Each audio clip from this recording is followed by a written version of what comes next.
नमस्कार, मैं हूं पुनीत पाठक और आप देख रहे हैं हमारी खास पेशकश। बहुत स्वागत है आप सबका। स्वतंत्रता दिवस की पूर्व संध्या पर मध्य प्रदेश के पूर्व मुख्यमंत्री कमलनाथ ने प्रदेश की जनता के नाम अपना संदेश दिया, संबोधित किया। सोशल मीडिया के जरिए अपने संबोधन में उन्होंने स्वतंत्रता दिवस की प्रदेश के लोगों को बधाई दी, लोकतंत्र और संविधान को मजबूत बनाने के लिए सबको एकजुट होने की अपील की। पूर्व सीएम ने कहा कि सच्चाई को पहचानें और सच्चाई का साथ देने का संकल्प लें।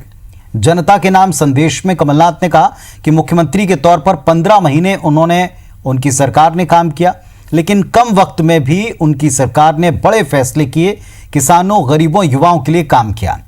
कमलनाथ ने जनता के नाम संदेश में कोरोना वॉरियर्स को सैल्यूट करते हुए कहा कि उनका सपना है कि प्रदेश की एक अलग पहचान बने, प्रदेश समृद्ध और विकसित बने। मेरी सरकार ने प्रदेश में जो योजनाएं शुरू की थी वो अब अधूरी हैं। खुशहाली लाने का दौर जो शुरू करने का प्रयास किया वो कहीं थम गया है। सपनों का एक नया मध्य प्रदेश बनाने का संकल्प वे दोबारा लेते हैं, अपने संबोधन में उन्होंने कहा।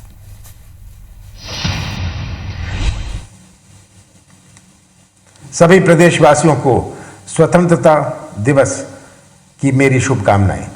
मैंने पिछले वर्ष मुख्यमंत्री के रूप में आपको संबोधित किया था और शुभकामनाएं दी थी।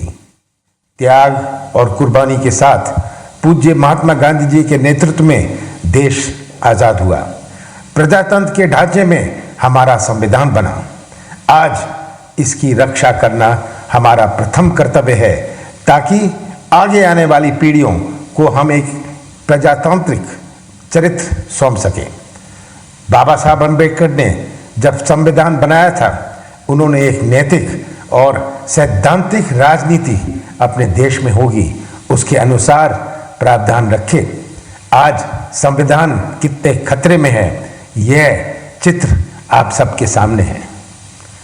17 दिसंबर 2018 को मैंने मुख्यमंत्री पद की शपथ ली थी। 20 मार्च 2020 को मुख्यमंत्री पद से इस्तीफा दिया। मेरे सरकार को सिर्फ 15 महीने मिले। मैंने किसानों, नौजवानों और गरीबों के लिए योजना बनाकर काम करना शुरू किया। किसान फसल कर्ज माफी योजना को 2 चरण में मेरी सरकार ने लगभग 27 लाख किसानों का कर्जा माफ किया। 1 जून 2020 से तीसरा चरण प्रारंभ होने वाला था, जिसमें लगभग 5 लाख किसानों का कर्जा माफ करने का प्रावधान था। हमारे प्रदेश के युवकों की एक नई सोच है, उनकी आशाएं हैं, उनमें आगे बढ़ने की तड़फ है। इन नौजवानों के भविष्य को सुरक्षित करने की योजना पर मैंने कार्य शुरू किया। प्रदेश में निवेश तभी आता है जब विश्वास हो। मध्य प्रदेश के प्रति विश्वास कैसे बढ़े, इसकी जरूरत थी। मैंने विश्वास बढ़ाने का प्रयास किया। इससे प्रदेश के नौजवानों को रोजगार मिलना और आर्थिक गतिविधि में तेजी आती, मध्य प्रदेश की एक नई पहचान और प्रोफाइल बने, इसके लिए एक नई शुरुआत करी। बहुत समय से माफिया और मिलावटखोर मध्य प्रदेश की पहचान थे। मैंने इनके खिलाफ अभियान शुरू किया। मैंने प्रदेश में 100 रुपये में 100 यूनिट बिजली देने का निर्णय लिया और किसानों को सिंचाई पंप लगाने और बिजली कनेक्शन की राशि को कम किया। मैंने कन्या विवाह की राशि बढ़ाकर 51,000 रुपये, बुजुर्गों की पेंशन राशि 600 रुपये की। गौ माता के संरक्षण और सुरक्षा की बहुत बड़ी आवश्यकता थी। हमने गौशाला के निर्माण की शुरुआत की। देश भर में सबसे ज़्यादा गौशाला हमारे प्रदेश में बने। मेरी सरकार ने सरकारी कर्मचारियों के महंगाई भत्ते बढ़ाने, स्वास्थ्य बीमा जैसे कर्मचारी हित में फैसले किए।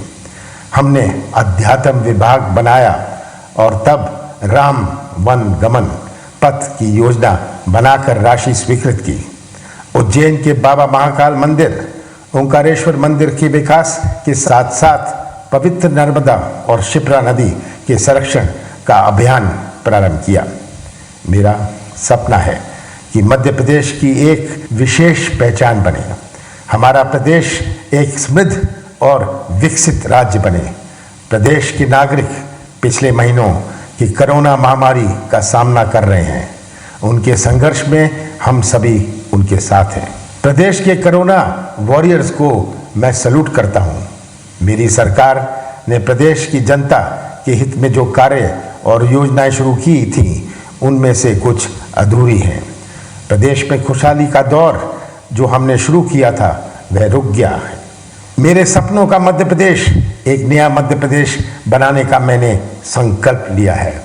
हर साल 15 अगस्त हम सभी के लिए एक नई प्रेरणा लेकर आता है। हमें इस बार लोकतंत्र और संविधान को मजबूत बनाने के लिए एकजुट होकर आगे आना होगा। आज प्रदेश की तस्वीर आपके सामने है। आज के दिन हम संकल्प लें, हम सच्चाई को पहचानते हुए सच्चाई का साथ दें। पुनः आप सभी को स्वतंत्रता दिवस की शुभकामनाएं।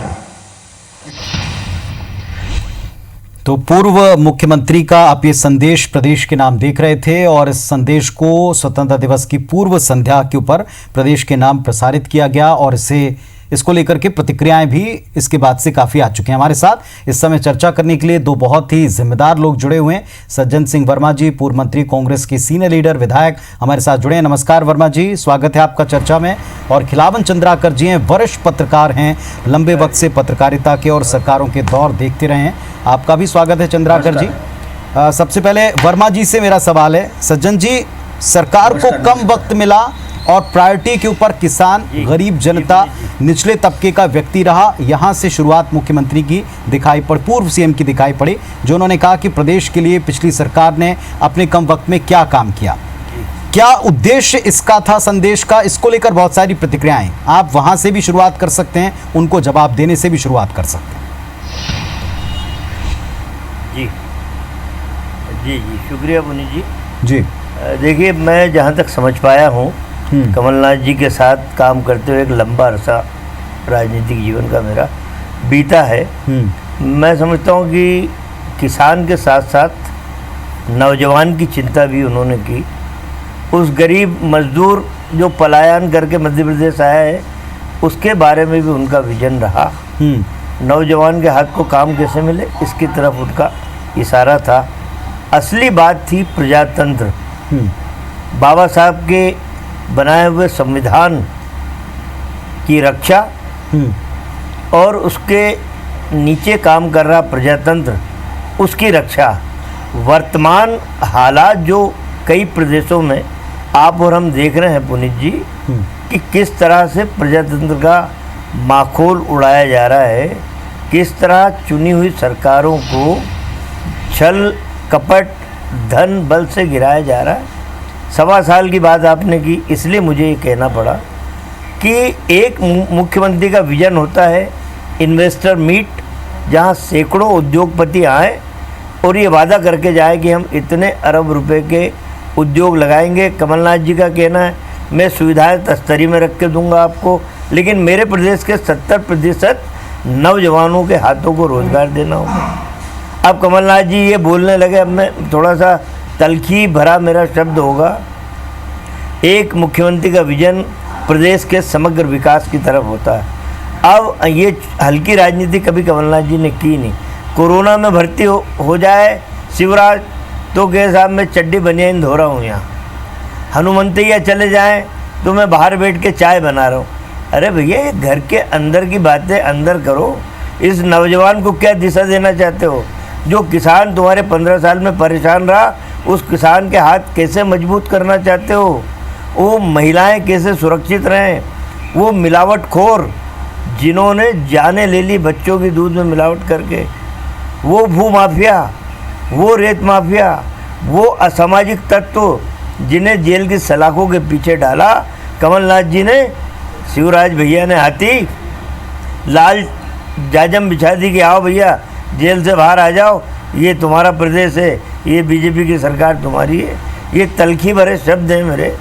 एक विजन एक मुख्यमंत्री का प्रदेश के लिए क्या होना चाहिए वो कमलनाथ के पास है। शिवराज जैसे सो भी आ जाए तो इनके पास वो विजन नहीं है। चलिए, हमारे साथ में खिलावन चंद्राकर जी हैं। खिलावन जी, जो एक बात की कि संविधान खतरे में डालने का काम, कुछ हरकतें, कुछ घटनाक्रम प्रदेश में भी इसको लेकर के दिखाई पड़े हैं और कई सारे प्रदेशों में चुनी हुई सरकारों को गिराने के प्रयास हुए हैं और सबको साथ मिलकर इसे बचाने की दिशा में काम करना होगा। इस बात को रेखांकित करना, वो भी आज़ादी की जब वर्षगांठ आप मनाते हैं उसके पूर्व संध्या के ऊपर, इस चिंता को आप कितना जायज़ मानते हैं?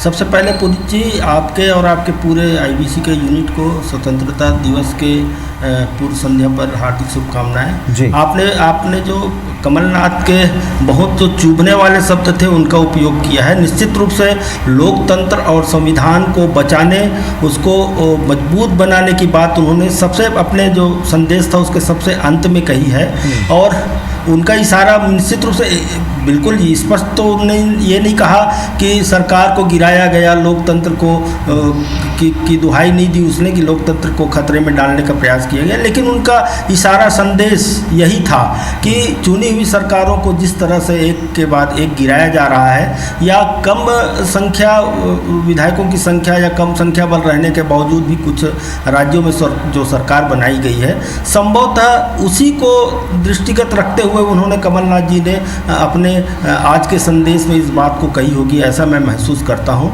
लेकिन चूँकि आप भी जानते हैं और मैं भी जानता हूँ, लंबे समय से हम लोग राजनीति को देख रहे हैं बहुत निकट से, लेकिन पहली बार मैंने देखा कि कोई पूर्व मुख्यमंत्री या किसी दल के जो नेता हैं वो पहली बार स्वाधीनता दिवस या राष्ट्रीय पर्व के पूर्व संध्या पर संबोधन कर रहे हैं और जनता के नाम संबोधन है। लेकिन मैंने जो देखा या मैंने जो समझा आज के उसके संबोधन को पूरा मैंने लगभग 15-16 मिनट का था, मैंने समझा कि उनका जो संबोधन था वो उसमें स्पष्ट रूप से इस बात का संकेत नहीं दिया गया था कि वो लोकतंत्र या संविधान को बचाने की दुहाई तो दे रहे थे, लेकिन उसने संकेत बिल्कुल नहीं दिया कि वो किन संदर्भों में इन बातों को कह रहे हैं। पुनीत जी, ठीक है, हमारे साथ में सज्जन सिंह वर्मा जी। सज्जन जी, जो शुरुआत जहाँ से की, अब थोड़ा सा आपके जो पिछली सरकार रही उसके कामों के बारे में कहें। सर्वाधिक चर्चा में सरकार बनने से लेकर के और सरकार के हटने तक कोई विषय रहा तो वो किसान रहा, कर्ज माफ़ी रहा। उसको लेकर के भी रेखांकित करते हुए उन्होंने बताया कि हमने 2 चरण किए और तीसरे चरण की तरफ हम जा रहे थे और सबसे ज़्यादा अटैक भी आज के सत्ता पक्ष का, तब के विपक्ष का इसी मुद्दे पर रहा है। जी पुनीत जी, बिल्कुल सही प्रश्न है। देखिए, हमने 22 से 24 लाख किसानों का कर्जा माफ़ किया। टॉप प्रायोरिटी पे किसान था, कोई इसमें मुझे कहने में संकोच नहीं है, क्योंकि हमारा प्रदेश मध्य प्रदेश 15 सालों में भाजपा की सरकार में ये हब बन गया था किसानों की आत्महत्या का। भारत में सबसे ज़्यादा आत्महत्या किसान यदि कहीं कर रहे थे तो मध्य प्रदेश में। हमने 22 से 24 लाख किसानों को कर्जा माफ़ किया। भारतीय जनता पार्टी के नेता शिवराज चौहान तक, उनके अन्य मंत्रीगण, उनका कहना ये है कि इसमें भयानक भ्रष्टाचार हुआ है, कर्ज माफ़ी में भ्रष्टाचार हुआ है, किसानों का कर्ज माफ़ करना पाप है। ये सारे रिकॉर्ड हमारे पास विजुअल हैं पुनीत जी। मतलब तुमने तो 15 साल में फूटी कोड़ी किसान की माफ़ नहीं की कर्ज की। कमलनाथ यदि 1 साल के अंदर हमारे प्रदेश के 30-35 लाख किसानों का कर्जा माफ़ कर रहा है तो ये बात उनको चुभती है। हमारा कहना है कि भैया इसमें भ्रष्टाचार निकाल के बता दो, हम किसान तो नहीं बचाएंगे सज्जन वर्मा या कमलनाथ, ये हमारे खाते में पैसा चला जाएगा। जिस किसान ने कर्जा लिया पैसा तो उसके खाते में ही जाएगा। ये हमारी महत्वाकांक्षी योजना थी। किसान अन्नदाता इस देश का माना जाता है, किसान के हाथ कैसे मजबूत हों ये हमारी टॉप प्रायोरिटी थी। उसके बाद नौजवान थे, उसके बाद महिलाएं थी। तो कर्ज माफ़ी को पाप बताने वाले भाजपा के लोग शर्मसार हैं। ऐसे एक बार नरेंद्र मोदी साहब ने जब बने थे प्रधानमंत्री नए नए, लोकसभा में कहा था कि मनरेगा इनकी समाधि बनेगी कांग्रेसियों की, और आज इनको मनरेगा में सबसे ज़्यादा पैसा डालना पड़ रहा है बजट में कि ये जीवन रेखा है भारत की गरीब जनता की। तो एक दिन ये भी मानेंगे कि कर्ज माफ़ी बहुत ईमानदारी से हुई, इन्हें कर्ज माफ़ करना नहीं है, इसलिए इनका पाप हमारे ऊपर ढोलने की कोशिश कर रहे हैं। तो ये मेरा कहना पुनीत जी। चलिए एक छोटा सा ब्रेक लूंगा। ब्रेक के बाद में 3 बड़े विषय जो आज के संदेश के दिखाई पड़ते हैं।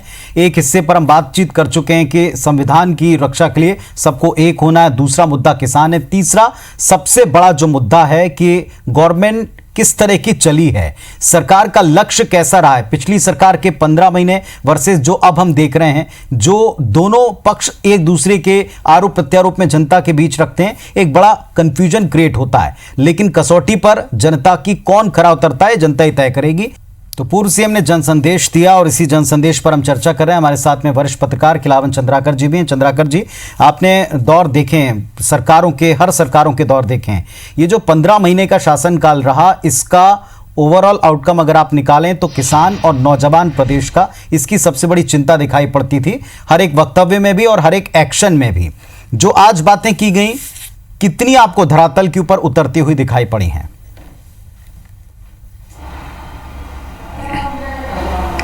देखिए पुनीत जी, ये बात सही है कि बहुत कम समय मिला है सरकार को, कमलनाथ जी की सरकार को। जी। 15 महीने बहुत ज़्यादा समय नहीं कह सकता मैं तो।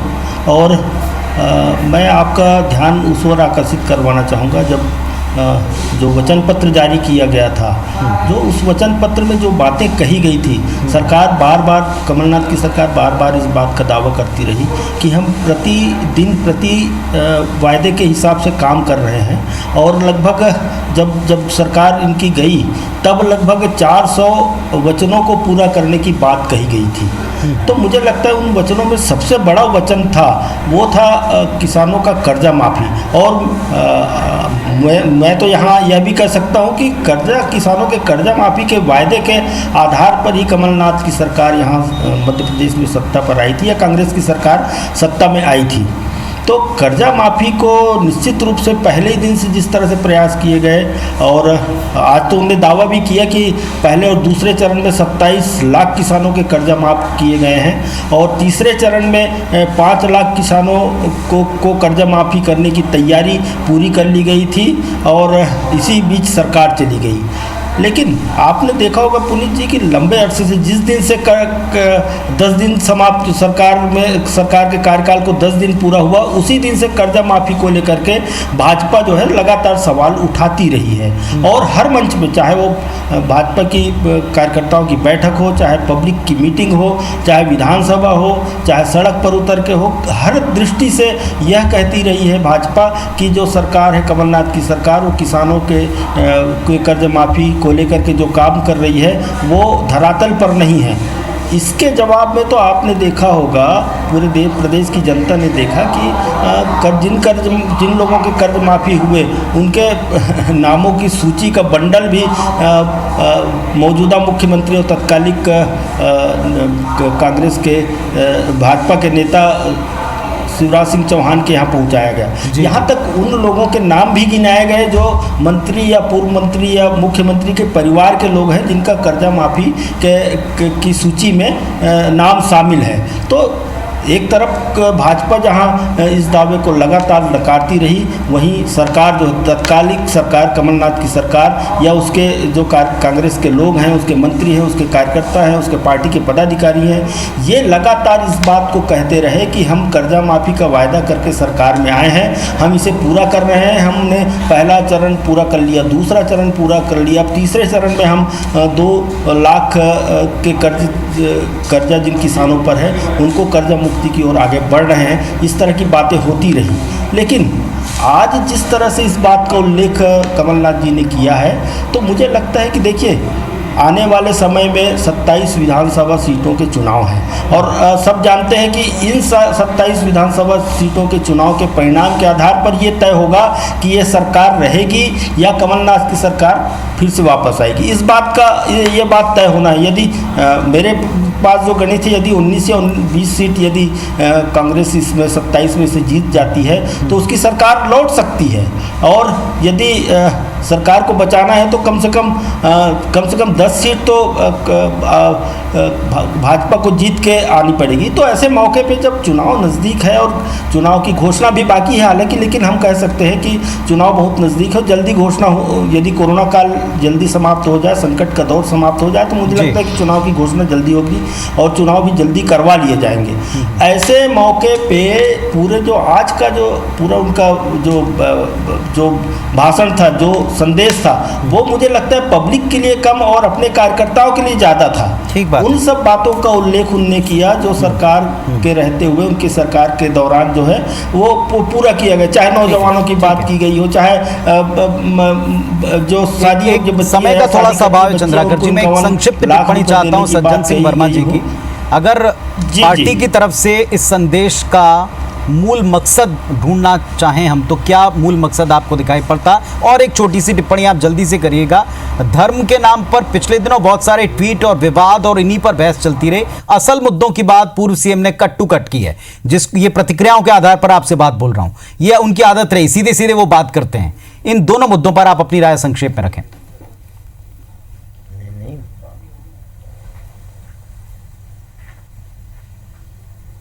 इतना लंबा ब्रेक थोड़ी रहता है। वर्मा जी आवाज सुन पा रहे हैं आप मेरी?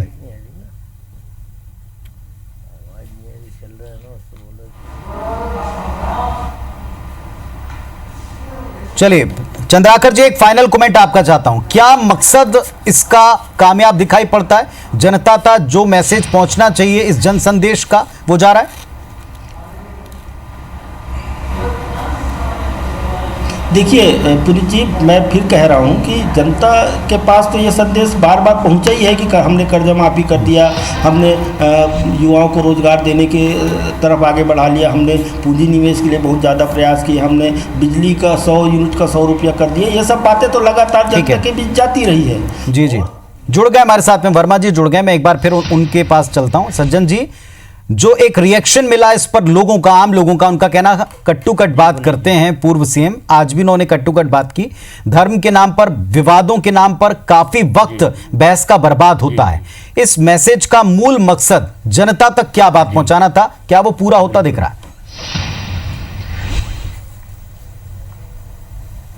देखिए, मैं तो उन लोगों को धन्यवाद देता हूं पुनीत जी आपकी तरफ से जी, जिन लोगों से आपने फीडबैक लिया कि पूर्व मुख्यमंत्री कमलनाथ जी कट टू कट बात करते हैं। कमलनाथ जी 5 मिनट 10 मिनट भाषण उनका बहुत हो गया। अब ये शिवराज हो या नरेंद्र मोदी हो, 1.25 घंटे से कम भाषण ठोकते ही नहीं है। 1.25 घंटे से इनकी रियाज इतनी तगड़ी है, पता नहीं कहाँ का दृश्य कहाँ दिखा देते हैं। इस समय जरूरत है कोरोना के संक्रमण काल में एक विजन वाले लीडर की। पलायन करके लाखों मजदूर किस बुरी दशा में हैं, खाने का दाना नहीं है, कैसे उनके जीवन को फिर से संवारा जाए। उन कोरोना वॉरियर्स को सैल्यूट किया कमलनाथ जी ने। लेकिन आज माननीय शिवराज ने, देखिए मैं एक बात बोलना चाहूँगा पुनीत जी कि कोरोना वॉरियर्स को सैल्यूट किया कमलनाथ जी ने, और आज उनके गृह मंत्री शिवराज के बोलते हैं कि भाई कोरोना वॉरियर्स को भी आप 15 अगस्त को प्राइज दीजिए। तो शिवराज कहते कि नहीं भाई, इन्हें इनका कार्यक्रम बाद में करेंगे। मतलब निकल गया तो उनको भूल जाओ। ये आम जनता के बीच में संदेश है, वक्त की थोड़ी पाबंदी, वरना और लंबी चर्चा करते। बहुत शुक्रिया आप दोनों का जुड़ने के लिए। एक बार पुनः ये जो जन संदेश है, इसका कितना असर लोगों तक, कार्यकर्ताओं तक रहता है, ये जरूर खबरों के द्वारा आप तक पहुंचाएंगे। नमस्कार, धन्यवाद।